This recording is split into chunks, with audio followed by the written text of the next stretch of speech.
자, 블랙스톤 H입니다. 여러분, 경제 모델을 보면 보통 외부 충격을 그냥 상수로 딱 정해놓잖아요. 근데 현실은 그렇지 않죠. 계속 변하잖아요. 오늘은 바로 그 변화 자체를 우리 모델 안으로 끌어들이는 방법. 그러니까 차분 방정식의 가변함과 고개 방정식에 대해 제대로 파헤쳐 보겠습니다. 교수님, 맞아요.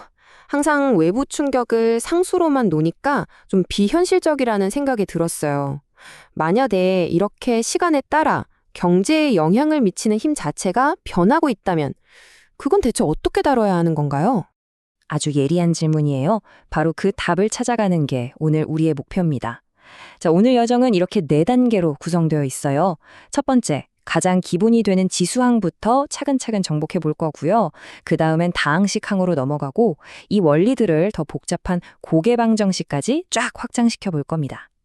그리고 마지막엔 안정성을 아주 쉽게 판별할 수 있는 비밀 무기까지 알려드릴게요. 자, 그럼 시작해 볼까요? 첫 번째 유형은 바로 지수항입니다. 이게 어떤 거냐면 예를 들어 경제가 매년 3%씩 일정한 비율로 성장한다거나 어떤 자원의 양이 매년 5%씩 일정한 비율로 줄어드는 상황. 바로 이런 일정한 비율의 변화를 수학적으로 표현할 때 정말 딱 맞는 녀석이죠. 아, 그렇군요. 그럼 우리 교재 예제 1에 나온 이런 방정식 yt 플러스 2 더하기 yt 플러스 1 빼기 3yt는 7의 t승. 여기서 특수에는 어떻게 구해야 할까요? 방법은 아주 간단해요. 딱 3단계만 기억하면 됩니다. 근데 여기서 제일 중요한 건 뭐니 해도 1단계, 바로 가정하기예요. 생각해보세요. 이 방정식의 균형을 맞추려면 우리가 찾는 특별한 해, 즉 특수에도 저 오른쪽에 있는 외부 충격, 7의 t생이랑 뭔가 비슷한 모양이지 않을까요? 거기서부터 출발하는 겁니다. 네, 바로 이겁니다. 우변의 가변항이 7의 t승이니까 우리도 시행해를 b라는 어떤 상수 곱하기 7의 t승 형태로 놓는 거죠.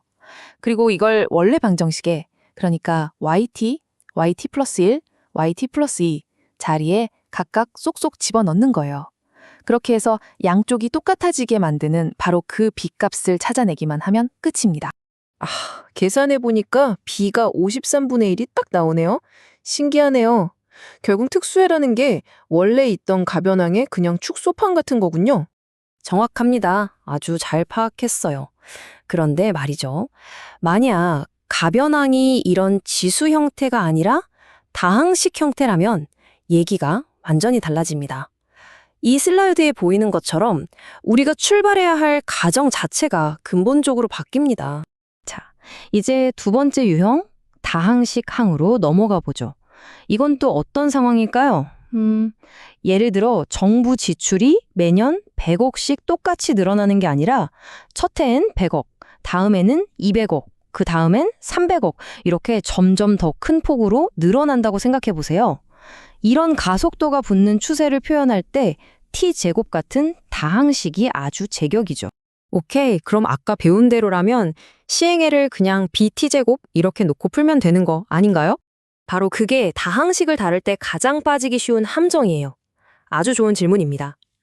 왜 bt제곱만으로는 안 되냐면 우리 방정식에는 yt 플러스 1이나 yt 플러스 2 같은 시차항들이 있잖아요.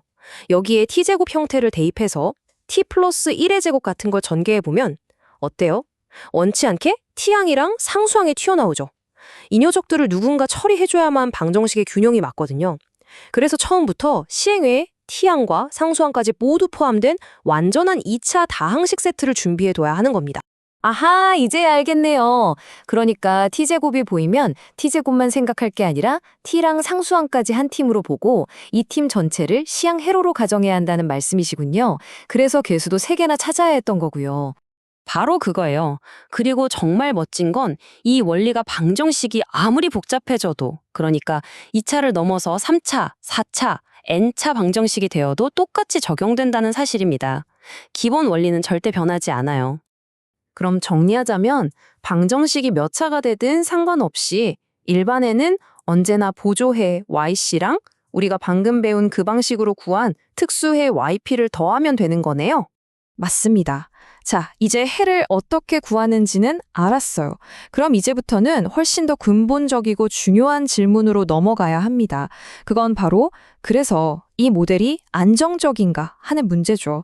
어떤 충격이 왔을 때 이 시스템이 시간이 흐르면서 다시 균형을 찾아갈 것인가 아니면 영원히 폭주해 버리거나 아예 소멸해 버릴 것인가 이걸 판단해야 합니다. 와, 근데 3차 방정식만 해도 근의 공식이 엄청 복잡한데 4차, 5차 방정식의 근을 다 구해서 그게 안정적인지 확인하는 건 거의 불가능하지 않나요? 혹시 무슨 비법이라도 있는 건가요? 일종의 지름길 같은 거요? 당연히 있죠. 경제학자들이 그렇게 힘든 길을 가도록 놔둘 리가 없죠. 바로 슈르의 정리라는 아주 강력하고 심지어 우아하기까지 한 도구가 있습니다. 이걸 쓰면 복잡한 계산을 거의 다 건너뛸 수 있어요. 와, 정말요? 그러니까 저 복잡한 근을 하나도 안 구하고 그냥 방정식에 있는 개수들 A1, A2 같은 것들만 쏙쏙 뽑아서 이 행렬식에 넣어보고 그 결과값의 부호가 특정 조건만 만족하면 그걸로 안정성 판별이 끝난다는 건가요? 바로 그거예요. 3차, 4차 방정식 붙잡고 끙끙댈 필요가 전혀 없다는 거죠. 그냥 개수들로 만든 행렬식의 부호만 체크하면 끝. 교재 예제 5에서도 그렇게 풀었잖아요. 이것만으로 모델이 수렴하는지 발산하는지 바로 결론을 내릴 수 있다니 정말 엄청나게 효율적이지 않나요? 자, 좋습니다. 그럼 오늘 우리가 뭘 배웠는지 핵심만 한번 빠르게 정리해 볼까요? 네, 오늘 우리는 크게 두 가지를 확실하게 배운 것 같아요. 첫째, 특수해를 찾을 때 가변항의 종류에 따라 접근법이 다르다는 거. 지수항은 생긴 그대로, 다항식항은 그 차수의 완전한 세트로 가정해야 한다는 것. 그리고 둘째, 아무리 복잡한 고개 방정식이라도 슈러의 정리라는 강력한 지름길을 이용하면 근을 직접 구하는 고생 없이도 안정성을 아주 쉽게 판별할 수 있다는 사실을 확인했습니다. 자, 그럼 이 모든 걸 바탕으로 마지막으로 여러분께 질문 하나 던지면서 마무리하겠습니다. 만약 어떤 경제 모델 안에 꾸준한 기술 성장, 즉 지수항과 함께 점점 가속도가 붙는 정부 지출, 즉 다항식항이 동시에 들어있다면 이럴 때 특수해를 찾기 위한 시행에는 과연 어떤 모습이어야 할까요? 오늘 배운 두 가지 원칙을 어떻게 조합해야 할지 한번 고민해 보세요. 오늘 설명은 여기까지입니다. 감사합니다.